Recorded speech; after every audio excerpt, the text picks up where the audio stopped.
Snail here, late night. Wife wants a Coke holder, or like a can holder for the side of the pool.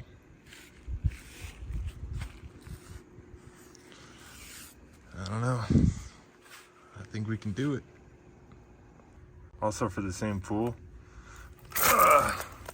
I got this extension cord running into my man cave, also known as a shed. And it's just sitting here on the ground, thinking about a mount that this could go into and screw right onto this. Because just sitting there on the ground is not good.